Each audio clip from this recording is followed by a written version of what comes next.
스데반은 성경과 율법을 못 어겼다는 그런 거짓 고소를 당해서 재판정에 서게 되어졌습니다. 스데반에게 변론의 기회가 주어졌죠. 지금 우리가 아주 긴 설교를 지금 3주에 걸쳐서 살펴보고 있는데요, 그 설교가 변론이니만큼 이 설교를 율법과 성전이라는 주제를 가지고 살펴보는 것, 이건 충분히 가능하고 정당한 일입니다. 우리가 이미 지지난주에 성전과 관련해서 스데반의 설교를 살펴보았고요, 오늘은 마지막으로 율법에 대해서 또 스데반의 설교를 한번 살펴볼까 합니다. 오늘 설교가 조금 길 수 있습니다. 여러분 마음에 좀 준비를 하시고요. 늘 1시간 안에 예배를 끝내려고 예를 씁니다. 근데 하다 보면은 좀 길어질 수가 있어요. 여러분 그때 여러분이 막 이렇게 좀 느긋한 표정을 지어주셔야 저도 준비한 대로 최선을 다해서 말씀을 전할 수 있습니다. 바로 본론으로 들어갔어요. 먼저 38절을 보면은 스데반이 살아있는 말씀이다 이렇게 칭하고 있어요. 모세가 이스라엘에게 하나님께 받아 전한 그 말씀을 살아있는 말씀이라 이렇게 일컫고 있거든요. 하나님의 말씀이 살아있는 말씀이다, 하나님의 말씀이 그 안에 생명력을 담보하고 있다, 이건 너무나도 당연한 사실입니다. 하나님이 누구십니까? 생명과 능력으로 충만하신 이가 아니십니까? 그 하나님의 입에서 나온 말씀이기에 그 말씀 또한 생명과 능력이 충만하다는 것, 우리는 충분히 예측할 수 있어요. 그러니 하나님의 말씀이 선포되면은 그 말씀이 애초에 의도한 그 일을 반드시 이루어내고야 마는 것이죠. 여러분 이것은 창조 사건을 통해서 우리가 분명하게 확인하는 바입니다. 그 흑암으로 뒤덮여 있던 지구를 향하여서 하나님께서 빛이 있으라 명하셔요. 그러자 그 지구에 빛이 찬란하게 환하게 비춰지는 그런 역사가 있게 되는 것이죠. 또 물에는 온갖 생명으로 가득해라, 온갖 종류의 생명으로 번성해라 이렇게 하시자요, 바다와 강에 온갖 종류의 물고기와 생명체로 가득 채워졌습니다. 하늘의 궁창에는 새들이 날지어다 이렇게 또 선언하셔요. 그 순간 하늘은 온갖 종류의 새들의 날개짓으로 장관이 펼쳐지게 되었던 것입니다. 실로 하나님의 말씀은 무에서 유를 창조해내는 그런 생명력 있는 말씀인 것이죠. 이 말씀의 생명력은요, 단지 세상을 지으실 때만이 아니라 이후 인간사에서도 계속해서 발휘되었습니다.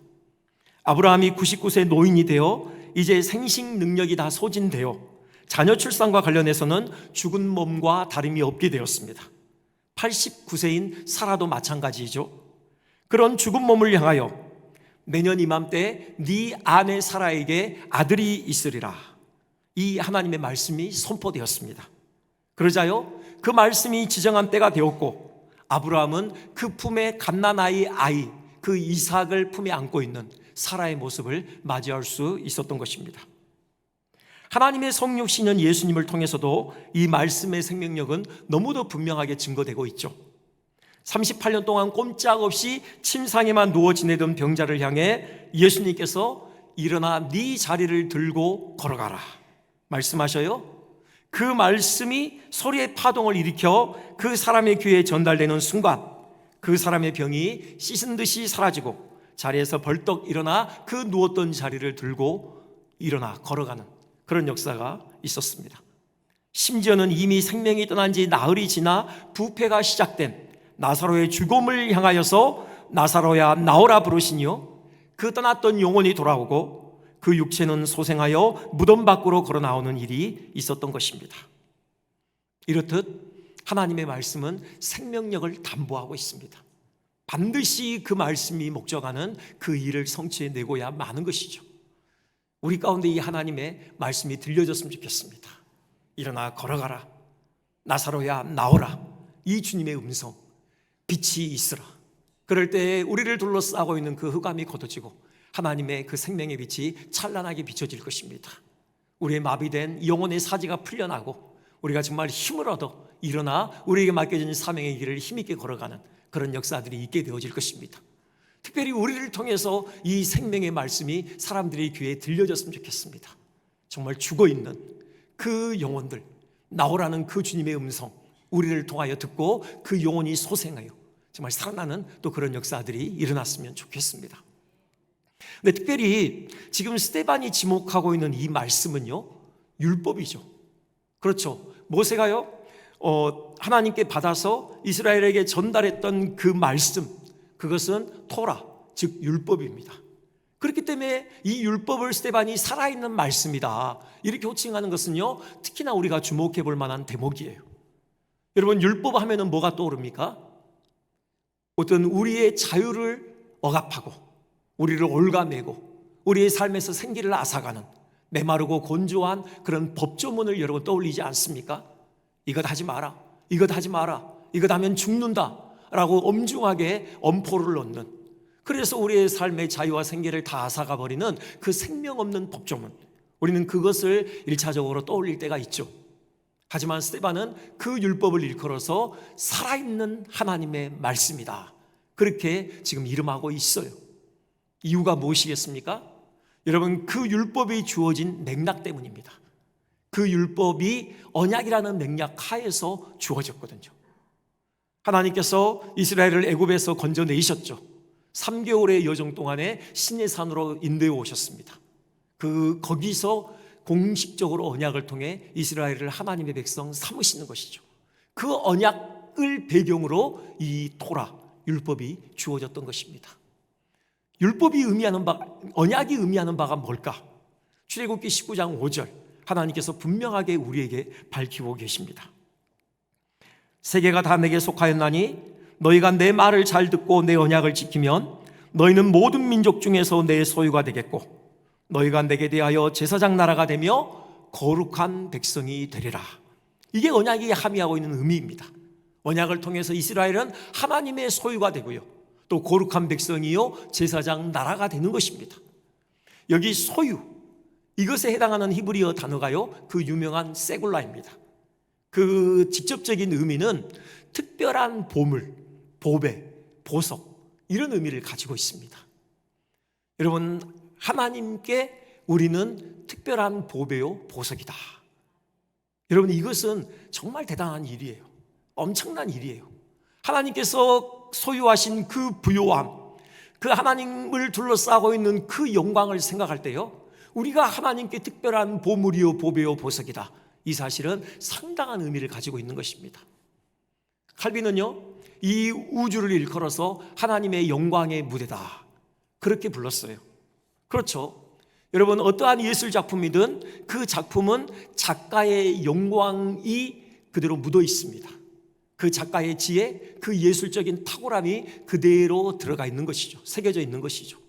마찬가지로 이 우주 만물에는 이 우주 만물을 친히 지으신 하나님의 영광이 오롯이 새겨져 있는 것입니다. 그분의 무한하신 권능과 지혜, 그 영광이 찬란하게 비치고 있어요. 작년이었죠. 그 나사에서 개발한 제임스 웹, 그 우주 망원경으로 우주의 한 자락을 이렇게 들여다본 그 사진이 공개되었습니다. 사람들이 그 사진을 보면서 감탄을 금하지 못했죠. 혹시 못 보신 분들 계실까 봐요. 3컷만 준비했습니다. 한번 보여주시겠습니까? 이게 창조의 기둥이라고 불려요. 여러분, 이게 우주입니다. 우리 육안으로는 결코 볼 수 없는 그 엄청난 망원경으로만 볼 수 있는, 포착할 수 있는 그 장면이에요. 우주의 먼지 둘러싸여 있고요. 이거는 타란툴라 성운이라고 그렇게 이름하였더라고요. 여러분, 성운들입니다. 그 어마어마한 크기의 별들이 모여있는 바로 그 별 구름들이에요. 그리고요, 울프 룬드마크 멜로테 은하, 와, 가득하죠. 여러분, 이 크기를 우리는 상상할 수 없죠. 이 광대함을 우리는 감히 상상할 수 없습니다. 이것이 바로 하나님의 영광을 드러내고 있는 것이죠. 이들이 빛내는 것은 결국 그 작품을 빚어내신 하나님의 영광입니다. 시편 기자 이렇게 노래하고 있죠.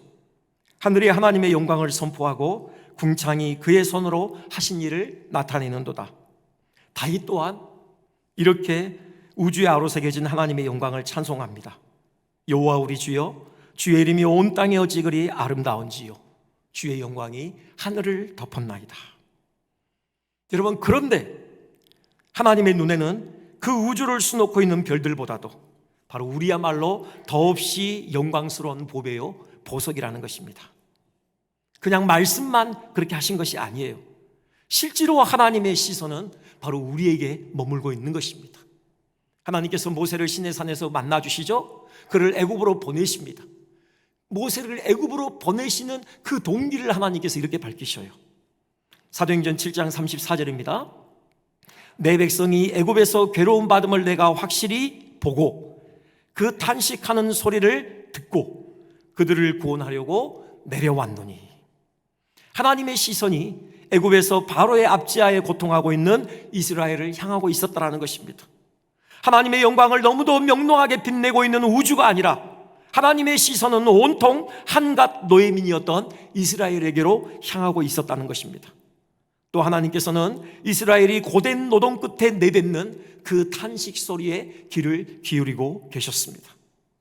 그래서 어떻게 하셨다는 것입니까? 그들을 압제에서 건져내시기 위해 친히 내려오셨다, 그렇게 말씀하시는 겁니다. 여러분, 이 하나님이 우리의 하나님이십니다. 이 온 우주 만물을 다 주관하시는 그 크신 하나님께서 우리의 삶의 정황에 시선을 고정하시고 계셔요. 고난 중에 내뱉는, 고난 중에 흘러나오는 그 신음과 탄식 소리에 하나님께서는 귀를 기울이고 계시는 것입니다. 참을 수 없어서 친히 내려오셔서 우리로 하여금 그 고난으로부터 벗어나도록 도움을 주시는 것입니다. 여러분, 하나님께 더없이 보배로운 보물이요 보석이다. 이것이 바로 언약이 담고 있는 의미예요. 율법이라는 것은 그 언약을 맥락으로 주어졌다고 했죠. 그래서 율법을 마주한다는 것은 그 가슴 뜨겁게 만드는, 가슴 떨리는 하나님의 우리를 향한 그 언약적인 사랑을 마주한다는 것을 의미하는 것입니다. 그렇기 때문에 스데반은 율법이 살아있는 하나님의 말씀이다, 그렇게 명명을 했던 것이겠죠. 그리고 우리와 언약을 맺으시며 우리를 향하여 하나님께서 기대하시는 바는 우리가 하나님의 거룩한 백성이요 제사장 나라가 되는 것이라고 했습니다. 우리를 향하신 하나님의 그 기대, 그 염원을 이루기 위해서 우리에게 특별하게 내려주신 것이 바로 율법이에요. 여러분, 우리가 이 율법대로 행할 때 우리는 세상과 구별된 거룩한 하나님의 백성으로 남을 수 있는 것입니다. 그리고 제사장 민족으로서의 사명을 감당할 수 있는 것이에요. 여러분, 제사장이 무엇입니까? 하나님을 예배하는 사람 아닙니까? 또 그리고 세상과 하나님을 중재하는 중재자가 아닙니까? 우리가 거룩한 하나님의 백성 되어져서 바로 그 하나님을 예배하고 또 세상 사람들로 하여금 하나님을 알게 하고 그들도 동일하게 하나님을 예배하게 하는 그 제사장적인 사명을 감당하는 일에 하나님께서 그 율법을 통해서 우리에게 길을 제시하셨던 것입니다. 그러니 우리가 율법에 창념한다는 것은 곧 우리의 삶을 더없이 의미 있고 가치롭고 생명으로 가득한 삶으로 만들어낸다는 것을 의미하는 것이에요. 그런 의미에서 율법은 살아있는 하나님의 말씀이다, 충분히 이름 붙일 수 있는 것입니다. 한 TV 프로그램에서요, 취재 기자가 91세 할머니를 만났습니다. 그에게 물어요. 할머니, 소원이 뭡니까? 남들이 들으면 욕하겠지만 오래오래 사는 게 소원입니다.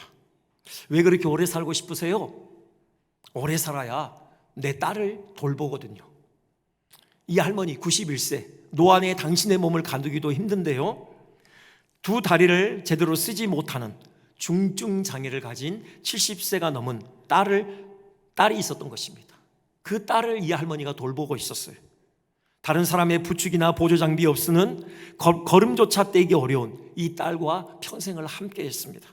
화장실을 갈 때도 목욕할 때도 늘 함께였던 것이죠. 이 할머니가 91세까지 사신 비결, 그것은 바로 그 딸이었던 것입니다.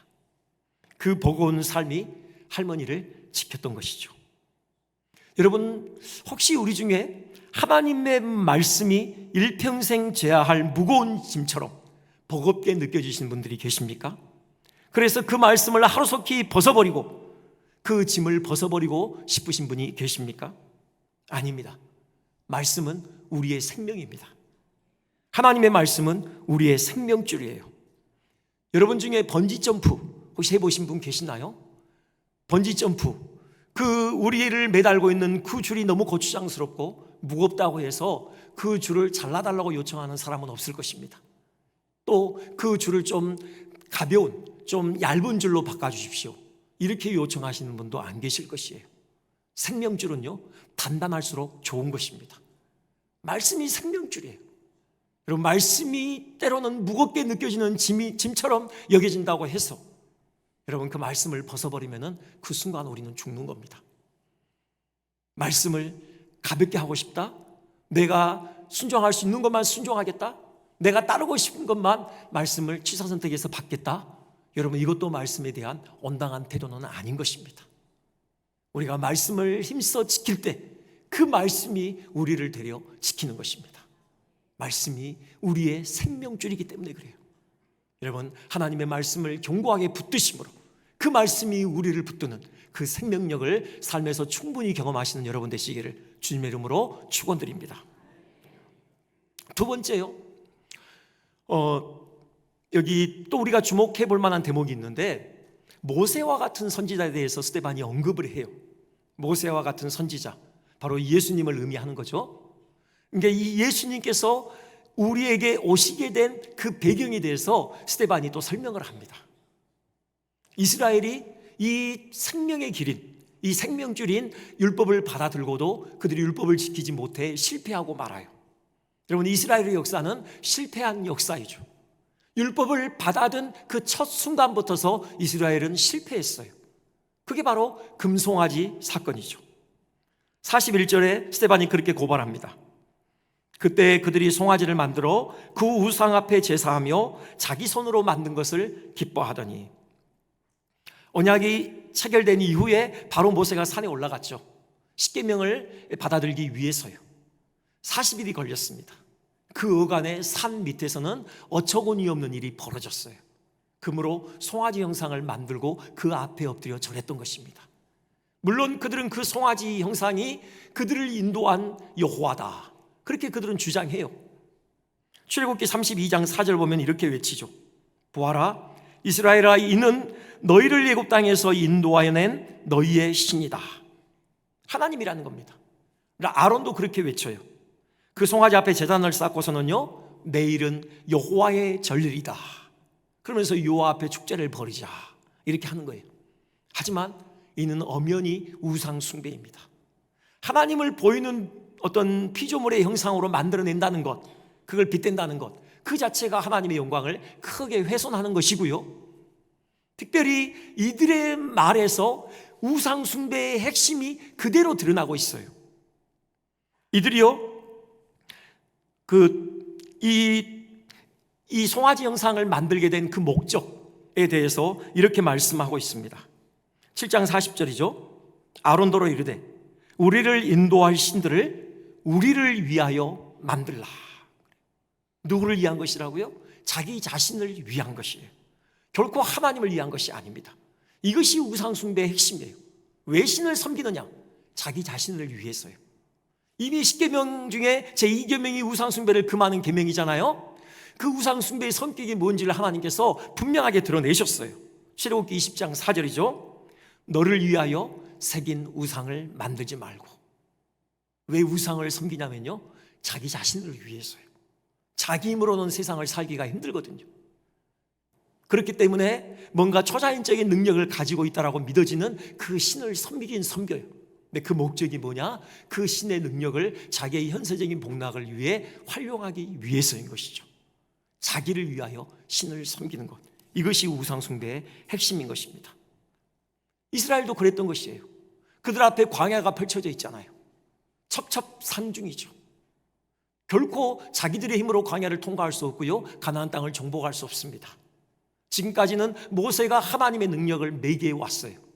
이제 눈에 보이는 매개체가 사라진 것입니다. 모세를 대체할 만한 하나님의 능력을 매개할 눈에 보이는 매개체가 필요했던 것이죠. 그래서 금으로 송아지 형상을 만들어낸 것입니다. 자기를 위해서 하나님의 능력을 이용하고 싶었던 것이죠. 하나님을 주인이 아니라 종으로 삼았던 것입니다. 전능한 종이었던 것이죠. 여러분, 우리 자신의 동기를 한번 점검해 봅시다. 여러분, 우리가 왜 하나님을 섬깁니까? 하나님의 하나님 되심, 그래서 하나님은 하나님으로 섬김을 받으시기에 지극히 합당해서 여러분 하나님을 섬기고 계십니까? 그 하나님 되심에 합한 경배와 예배를 드리는 것이 우리의 삶에 마땅한 바임을 알고 여러분 그 하나님 앞에 엎드려 경배하는 것입니까? 아니면 혹시라도 그렇게 하나님을 섬기는 우리의 내면 깊숙한 곳에 하나님께로부터 능력을 빌어 우리의 현세적인 복락을 채우고자 하는 그런 욕망이 자리하고 있지는 않습니까? 하나님은 우리의 종이 아니라 주인이십니다. 하나님을 섬긴다는 것은 하나님을 주인으로 모신다는 것이고, 그렇다면 먼저 하나님의 말씀에 귀를 기울이는 자세가 정당한 하나님의 섬김의 태도입니다. 전적으로 그 말씀에 나의 생각과 욕망을 쳐서 복종시키는 것이죠. 그렇게 하나님을 하나님으로 섬길 때 하나님께서 우리의 삶을 책임지시는 것이고 위로부터 하늘의 신령한 은혜를 우리에게 쏟아 부어주시는 것입니다. 이후 이스라엘의 역사, 처절하게 율법에 실패한 역사였습니다. 스데반이요, 읽어보면은 아모스 선지서를 인용해요. 광야 40년 내내 하나님께 희생제물을 한 번 드린 적 없다 고발하고요. 그래서 온갖 우상 숭배로 일관한 그런 생이었다, 그런 역사였다, 그렇게 아주 통렬하게 비판합니다. 그래서 이스라엘이 결국에 어떻게 됐습니까? 망했다는 것입니다. 하나님께서 강제로 그들의 삶의 자리를 바벨론으로 옮겨버렸다, 그렇게 말씀하고 있죠. 바벨론으로 포로로 잡혀갔다. 왜 바벨론입니까? 이것은 원점으로 돌아간 것을 의미해요. 이스라엘 역사가 바벨론에서부터 시작하잖아요. 바벨론에 거주하고 있던 아브라함을 불러내는 것, 이것으로부터 시작됐잖아요. 그들이 다시 바벨론으로 돌아갔다. 그것은요, 그 이스라엘을 통해서 하나님께서 하시고자 하셨던 그 언약적인 일들이 그냥 원점으로 돌아가고 말았다라는 그런 의미가 담겨 있는 것이죠. 그렇다면 이스라엘의 실패는 단지 이스라엘만의 문제였냐? 그들이 특별히 다른 민족보다 더 완악한 민족이었기 때문에 그들은 실패할 수밖에 없었느냐? 아닙니다. 우리 모두의 문제예요. 이스라엘의 실패의 역사가 우리에게 분명하게 증거하는 것은 우리 중 아무도 그 생명의 길이 우리 앞에 열려 있는 그 생명의 길로서 우리에게 주어진 그 율법을 지켜서 생명의 풍성함을 얻을 자가 아무도 없다, 이 사실을 분명하게 증거하는 것입니다. 그렇기 때문에 하나님께서 특단의 대안을 마련하신 것이에요. 그분이 바로 예수 그리스도입니다. 모세와 같은 선지자. 37절에 분명하게 말씀하시죠. 하나님이 너희 형제 가운데서 나와 같은 선지자를 세우리라. 신명기 모세의 말씀을 인용해서 스데반이 예수 그리스도의 말로 바로 우리로 하여금 율법을 지켜 생명을 얻게 하실 참 선지자다, 지금 증거하고 있는 것입니다. 모세와 같은 선지자, 모세하고 예수님의 삶을 비교해 보면요, 비슷한 점이 참 많아요. 모세는 그의 전체 삶을 통해서 예수님을 예표하고 있었습니다. 태어날 때 그들을 둘러싸고 있는 그 유아 살해의 위협, 두 분 다 직면했었죠. 백성으로부터 배척됐습니다. 하지만 하나님께서 그들을 배척한 그 백성의 구원자로 또 세우시잖아요. 이런 거라든가 여러 면에서 모세와 예수님은 비슷한 면이 많아요. 하지만 중요한 것은요, 예수님은 모세를 훨씬 넘어서는 선지자시라는 사실이에요. 모세하고는 감히 비교할 수 없는 탁월한 선지자이셔요. 하나님의 말씀을 분명하게 우리에게 증거하셨을 뿐만이 아니라 우리 앞에 제시된 그 율법에 우리가 오롯이 순종할 수 있도록, 그래서 우리가 참된 생명을 얻을 수 있도록 우리를 도우시는 그런 참 선지자이신 것입니다. 여러분, 말씀만 제시하신 것이 아니에요. 우리에게 생명의 길만 제시하신 것이 아닙니다. 우리로 하여금 그 생명의 길을 걸어갈 수 있도록, 그래서 우리의 걸음걸음마다 하나님께서 주시는 그 생명이 풍성하도록 우리의 손을 이끌고 친히 함께 걸어가시는 바로 그 선지자가 바로 예수 그리스도이신 것이에요. 이를 어떻게 이루시느냐? 물론 십자가로 이루시죠. 예수님께서 십자가 지심으로 우리의 모든 죄를 다 사하십니다. 이 죄사함의 은혜에 대한 감격이 우리를 새롭게 하고 우리로 하여금 기꺼이 하나님의 말씀에 순종하는 길을 걷게 만드는 것입니다. 여러분, 복음서를 보십시오. 복음서에 보면은 예수님을 인격적으로 만나 그들의 삶의 근본적인 변화를 경험한 사람들이 나옵니다. 그들이 어떻게 예수님으로 인하여서 그들의 근본적인 삶의 변화를 경험하게 되어졌을까? 그 원인이 뭘까? 예수님과의 만남을 통해서요, 예수님께서 주시는 그 무조건적인 용서, 용납의 은혜를 경험했기 때문입니다. 사마리아 그 수가성의 여인도 그랬고요, 여리고의 세리장이었던 삭개오도 그랬어요. 여러분, 삭개오 생각해 보십시오. 예수님께서 그를 만나 주시죠. 그를 무조건적으로 용납해 주십니다. 사람들은 다 그를 죄인으로 정죄해요. 하지만 예수님만큼은 아무런 조건 없이 그를 하나님의 백성으로 받아주셔요. 삭개오야, 내려오라. 오늘 내가 네 집에 유하여야 하겠다. 그를 하나님의 백성으로 받아주시는 용서의 선언이었던 것이죠. 이 선언을 들은 후에 삭개오의 입에서 터져나온 고백이 무엇입니까? 누가복음 19장 8절이죠. 주여 보시옵소서, 내 소유의 절반을 가난한 자들에게 주겠사오며 만일 누구의 곳을 속여 빼앗은 일이 있으면 내 갑절이나 갚겠나이다. 평생 자기를 올가매고 있던 그 탐욕의 그 수렁으로부터 드디어 삭개오가 자유를 얻는 순간입니다.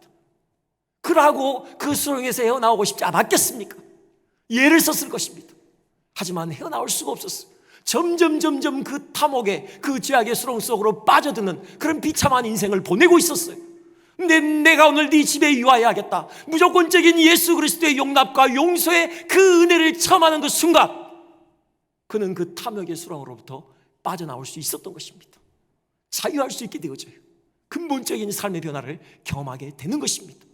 이것이 예수님께서 참 선지자로서 우리 안에 행하시는 일이에요. 주님의 십자가로 우리의 죄를 다 씻으셨어요. 무조건적으로 우리를 용납하시고 용서해 주신 것입니다. 여러분, 이 은혜에 우리가 진심으로 부딪힌다면 우리는 자기에게서 벗어날 수 있어요. 죄악된 욕망을 떨쳐버릴 수가 있습니다. 하나님의 말씀에 순종하는 그 순종의 길을 힘있게 걸어갈 수 있는 것이에요. 주님께서 십자가로 이루신 일은 단지 우리의 죄만 씻어주신 것이 아닙니다. 십자가로 우리의 옛사람을 처리하신 것이죠. 로마서 6장 6절에서 7절 이렇게 돼 있죠. 우리가 알거니와 우리의 옛사람이 예수와 함께 십자가에 못 박힌 것은, 그렇습니다, 우리 옛사람이 예수님과 함께 십자가에 못 박혀 우리의 죄의 몸이 죽은 것입니다. 그래서 이제 우리가 죄와 사망의 세력으로부터 자유케 되어졌어요. 더 이상 죄가 우리를 합법적으로 지배할 수 없는 것입니다. 여러분, 분명히 기억하셔야 됩니다. 사단은 여전히 우리에게 거짓으로 속삭일 수 있어요. 너는 이 죄를 벗어날 수 없다. 너는 언제까지나 이 죄의 수렁에서 살아야만 할 것이다. 아닙니다. 거짓입니다. 여러분, 진리는 우리 옛사람이 그리스도와 함께 십자가에 못 박여 죽었다는 것입니다. 죄와 사망의 세력으로부터 주께서 우리를 자유케 하셨다는 것입니다. 더 이상 죄가 우리를 지배할 수 없습니다. 우리는 죄로부터 자유케 되어졌어요. 이 십자가를 바라보십시오. 여러분, 그럴 때 우리는 힘을 얻어서 우리에게 맡겨진 이 거룩의 길을 또한 걸어갈 수 있을 것입니다. 그리고요, 또 하나 십자가로 이루신 결정적인 은혜가 있습니다. 바로 성령을 우리 안에 보내신 것이죠. 여기 57절, 51절 보면요, 스데반이 유대인들의 완악함을 이렇게 고발하고 있습니다. 목이 곧고 마음과 귀에 할례를 받지 못한 사람들아. 복음을 받아들이기를 거부하는 유대인들의 완악함을 이렇게 고발해요. 마음에 할례를 받는 것, 여러분, 이것이 또 우리가 하나님의 말씀에 순종하기 위한 바로 필수 조건이에요. 우리 마음에 할례를 받아야 하는 것입니다. 이걸 위해서 예수님께서 우리에게 성령을 보내신 것이에요. 성령께서 우리 안에 오셔서 하시는 일이 우리 마음에 할례를 행하시는 것이에요. 에스겔 선지자 이렇게 선포하잖아요. 우리 한번 이 말씀 같이 한번 우리 한번 봉독해 볼까요? 자, 시작. 또 새 영을 너희 속에 두고 새 마음을 너희에게 주되 너희 입에서 굳은 마음을 제거하고 부드러운 마음을 줄 것이며 또 내 영을 너희 속에 두어 너희로 내 규례를 행하게 하리니 너희가 내 규례를 지켜 행할지라. 아멘. 성령께서 오실 때요, 돌처럼 굳어진 우리의 마음을 제거하십니다. 살처럼 부드러운 마음으로 바꾸시는 거예요. 그래서 우리가 기쁨으로 자원하여 하나님의 말씀에 순종하게 하시는 것이죠. 예수님께서 십자가에 피 흘리심으로 우리의 모든 죄를 다 씻으심으로 그 성령을 우리에게 선물로 주셨어요. 성령께서 우리 안에 내주에 계시는 것입니다. 여러분, 성령의 충만함을 사모합시다. 이 성령께 우리 온 인격이 집어되기를 간절히 사모합시다. 성령으로 충만케 될 때 우리 마음에 할례가 일어납니다. 살처럼 부드러운 마음으로 바뀌고요, 정말 기쁨으로 하나님의 말씀에 순종하여 그 말씀이 주는 참 생명력을 우리가 충만히 만끽할 수 있는 은혜가 주어지는 것입니다. 마지막으로 한 가지 우리 짧게 좀 생각을 해보겠습니다. 이 말씀의 생명력은 그 무엇으로도 가둘 수 없다는 사실, 우리는 스데반의 죽음을 통해서 발견하게 됩니다. 스데반 설교, 여러분 상당히 탁월한 설교였어요. 성령이 말하게 하심을 따라 성령의 지혜로 한 설교이죠. 그렇기 때문에 상당한 열매를 거둘 것으로 기대돼요. 하지만 실망스럽게도 가시적인 열매는 하나도 없었습니다. 회개의 외침이 들려오지 않아요. 오히려 분노의 외침이 스데반에게 돌아오죠. 결국은 그들이 귀를 막거든요. 자기들의 귀를. 스데반의 말씀이 듣기 싫다는 거죠. 그리고는 돌로 쳐서 스데반을 죽여버려요. 그러니까 아예 죽여서 스데반으로 하여금 더 이상 그 말씀을 전하지 못하게 만들어버리는 거죠. 그러면은 스데반의 죽음으로 스데반이 증거한 하나님의 말씀의 생명력도 함께 소실된 것입니까? 그렇지 않다라는 것입니다. 그걸 분명하게 보여주는 구절이 있어요. 8장 1절입니다. 이렇게 돼 있죠. 사울은 그가 죽임당함을 마땅히 여기더라. 사울, 우리에게 너무나도 익숙한 이름이 이 스데반의 재판 과정의 결말 부분에 나오죠. 이게요, 흥미로운 것은요, 지금 스데반의 이 재판 과정 상당히 긴데 거기서 스데반 외에는 사람의 이름이 한 번도 명기된 적이 없어요. 여러분, 얼마나 많은 사람들이 있었습니까? 산헤드린 공의회 의원들만 해도요 71명이에요. 다 참석하지 않았을지라도 상당히 많은 수가 재판정에 앉아 있었겠죠. 스데반을 처음 재판정으로 끌고 온 그 자유민의 회당에 있던 사람들, 스데반과 논쟁했던 사람들, 또 그들만 오지 않았죠. 그들이 예루살렘 주민들, 서기관들, 장로들을 선동했잖아요. 그리고 거짓 증인들을 매수했습니다. 그렇게 많은 사람들이 그 법정에 자리하고 있어요. 근데요, 누가는 한 번도 거기에 참석한 사람의 이름을 스데반 외에는 언급하지 않아요. 근데 끝자락에 지금 사울의 이름을 언급하고 있습니다. 왜일까요? 물론 사울이 우리 기독교에서 차지하고 있는 위상 때문이겠죠. 이후의 사도행전의 역사는요, 그 사울의 행적으로 가득 채워집니다. 근데 저는 또 하나의 중요한 이유가 있으리라고 생각해요. 이 스데반의 죽음이 사울에게 미친 영향 때문이죠. 스데반의 죽음이 다른 사람은 차치하고 이 사울에게는 아주 큰 영향을 미쳤다라는 것입니다.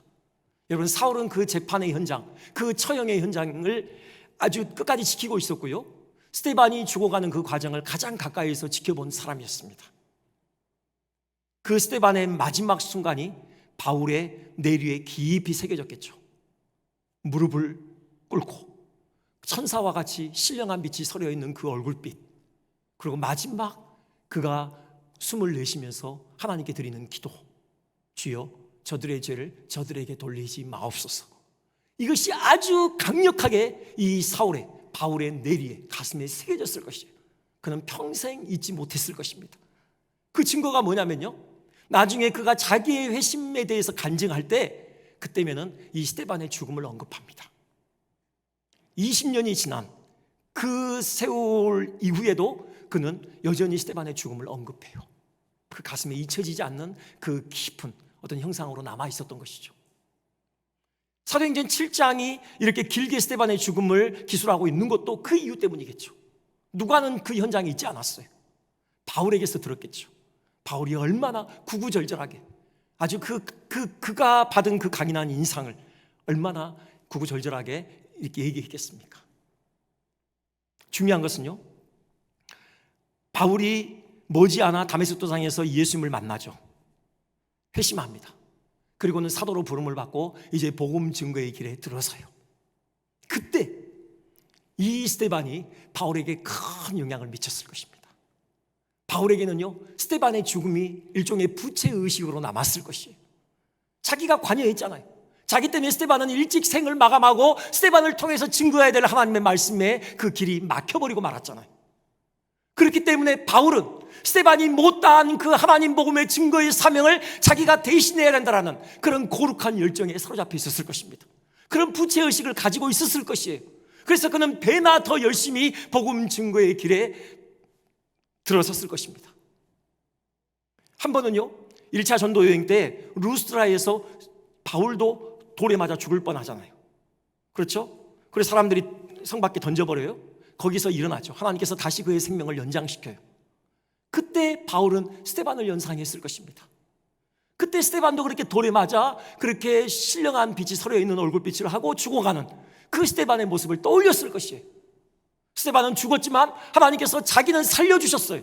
그 이유가 무엇입니까? 스데반이 다하지 못한 그 복음 증거의 사명을 2배로 더 열심히 감당하라 라는 그 주님의 음성이었겠죠.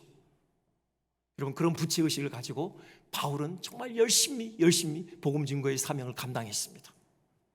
바울에게서 복음을 들은 사람이 얼마나 많습니까? 바울로 인하여서 복음이 증거된 지역이 얼마나 광활합니까? 특별히요, 바울은 신약 서신 13권을 썼습니다. 신약 성경의 3분의 1에 해당하는 분량이에요. 스데반은 죽었습니다. 스데반의 죽음으로 그가 증거한 말씀의 생명력도 함께 소실되는 것처럼 보였습니다. 아닙니다. 그 말씀의 생명력이 바울에게 전이 되어졌어요. 그리고 바울을 통해서 더 활활 타올랐던 것입니다. 더 확연하게 말씀의 생명력은 바로 증거되어졌던 것이에요. 여러분, 이것이 말씀이 가지고 있는 생명력입니다. 이 말씀이 우리 손에 들려졌어요. 여러분, 이 말씀의 능력을 신뢰했으면 좋겠습니다. 어떠한 방해의 세력도 이 말씀의 생명력을 가두어둘 수는 없습니다. 여러분, 그 말씀이 우리 손에 쥐어져 있어요. 최고의 무기 아닙니까? 영혼을 살리는 확신을 가지고 우리 말씀을 증거합시다. 복음의 빛을 비춥시다. 그 복음 들고 그 복음에 합시하는 삶을 우리 힘있게 살아갑시다.